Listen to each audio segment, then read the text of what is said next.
खान साहब की तरफ से पूरी कौम का शुक्रिया अदा करती हूँ। जितनी दफ़ा भी हम खान साहब से मिलते हैं, खान साहब की ज़ुबान के ऊपर पहला जो नाम होता है वो अवाम पाकिस्तान की, इस मुल्क के अवाम के मसाइल, पाकिस्तान के कारकुनान, जो पाकिस्तान तहरीक-ए-इंसाफ के जो कारकुनान हैं उनकी कुर्बानियाँ, और वो हमेशा हमें ये तलकीन करते हैं कि जो हमारे वर्कर्स हैं, शोधा की फैमिली हैं, जो ज़ख्मी हैं, उनको मेरा ये पैगाम दें कि हिम्मत से काम लें। आप लोगों ने बहुत बर्दाश्त किया है, थोड़ा सा टाइम बाकी है, इंशाल्लाह हमारा वक्त आके रहेगा, पाकिस्तान का वक्त आके रहेगा। और मैं ये बताना चाहती हूँ पाकिस्तान की आवाम को कि खान साहब पाकिस्तान की सियासत का, पाकिस्तान के जो इकॉनमी का चढ़ता सूरज वही है, और इन अवाम को वही संभालेंगे। और पाकिस्तान की सियासत, पाकिस्तान की मईशत कभी भी खान साहब के बग़ैर मुकम्मल नहीं है, ये हम सबको पता है। लेकिन जिनको पता होना चाहिए, हमें एक इज्तिमाई दुआ भी करनी चाहिए कि वो इस मुल्क का ऑलरेडी बहुत ज़्यादा नुकसान कर चुके हैं जाने अनजाने में, और जिन बेवकूफ़ों को, नलायकों के टोले को ये मुल्क 25 करोड़ आवाम की ज़िंदगियाँ जिनके हवाले की गई हैं, वो अपनी खुद पसंदी का शिकार हैं।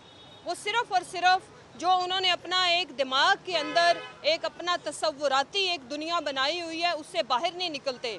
गरीब मुल्क की आवाम और उनकी जो इस मुल्क के 12 करोड़ के सूबे की जो सीएम है, वो इंडियन डिज़ाइनर के वो 45 16 लाख के 8 लाख के जोड़े पहन के इतनी खुदनुमाई करती हैं, और फिर वो चाहती हैं कि मैं आवाम से रिलेट करूं, और मैं उंगली का इशारा करूं तो लोग चुप कर जाएं, मैं यूं करूं तो बैठ जाएं, यूं करूं तो उठ जाएं।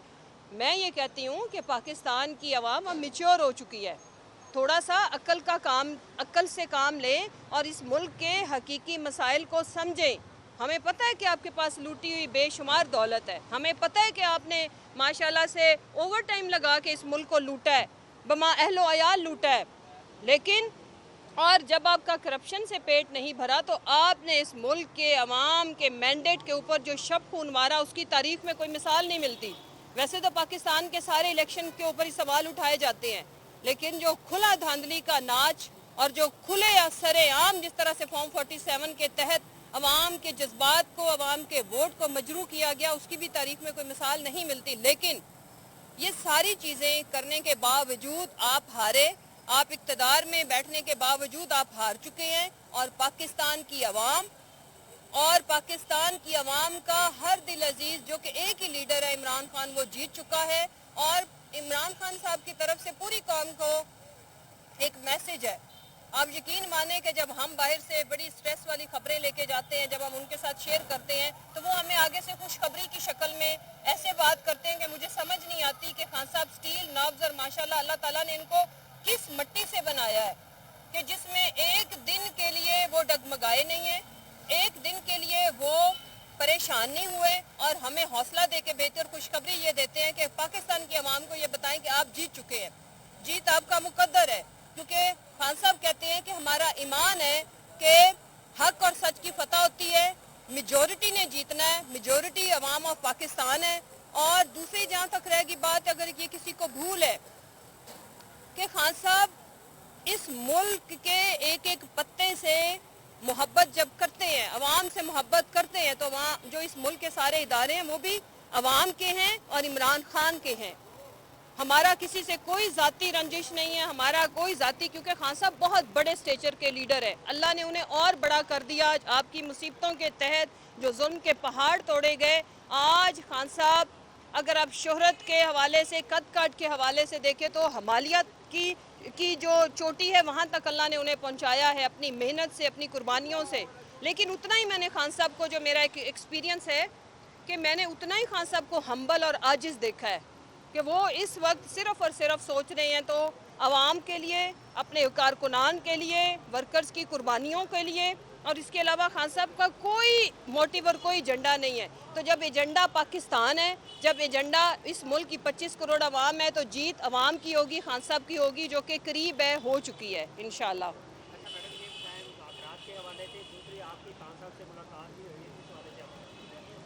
देखिए जी, मुज़ाकरात के हवाले से बहुत ही एक प्रोपेगंडे की शक्ल में हमें हमेशा खान साहब को ब्लेम किया जाता था कि वो सियासी लोगों के साथ नहीं बैठते। और खान साहब का हमेशा ये स्टांस था कि सियासी लोग अगर फैसला साज हों तो मुझे कोई बैठने में आर नहीं है। लेकिन जब सब ने कहा कि खान साहब आप इनको एक मौका दें, और खान साहब आपको पता है कि सियासत में इनसे बहुत आगे हैं, उनकी सोच उनकी अक्ल के आगे ये लोग पैदा भी नहीं हुए। खान साहब ने अब ये इनको मौका दिया है कि हाँ, अगर आपके इख्तियार में कुछ है तो आप करके देख ले। ये बड़ी खुशाइंद बात थी। और मेरा ये मानना है, मेरी अपनी पर्सनल ओपिनियन भी यही है कि तमाम दुनिया के जो डिस्प्यूट्स हैं उनका हल होता ही मुज़ाकरात के तहत है। जंगें भी हो जाएं तो end of the day you have to sit on the table. तो ये बड़ी खुशाइंद बात है।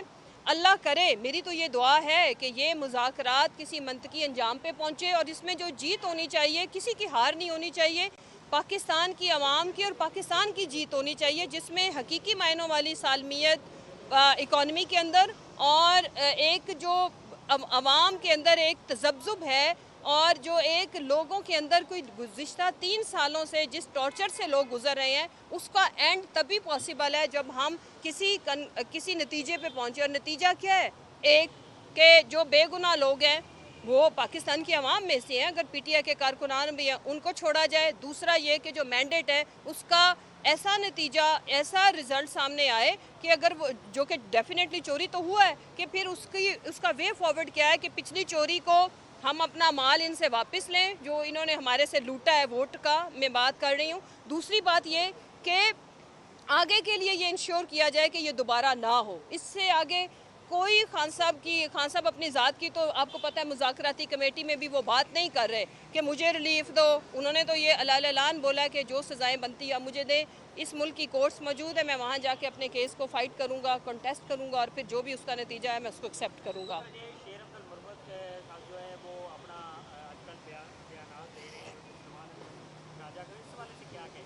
मेरा ओपिनियन ये है कि किसी को भी किसी के ख़िलाफ़ बयान नहीं देना चाहिए, और स्पेशली उन लोगों के ख़िलाफ़ जिन्हें खान साहब ने नॉमिनेट किया है। और मुश्किल के वक्त में अगर कोई पर्सनल इश्यूज़ हों भी, जेनुइनली किसी से कोई हो गई हो, तो हमारा ये बनता नहीं कि मीडिया पे आके हकीकी अवाम के मसाइल, कारकुनान की कुर्बानियों को दरगुजर करके तो हम अपनी मैं की लड़ाई में पड़े। मैं इन चीज़ों के पर्सनली ख़िलाफ़ हूँ। लेकिन अब एक खुशाइंद बात यह है कि शेर अफजल मरवत साहब ने भी 2 वीक के लिए अगर उन्होंने मीडिया से छुट्टी ली है तो ये अच्छी बात है। इसको मैं इनकरेजिंग समझती हूँ कि ऐसे ही होना चाहिए।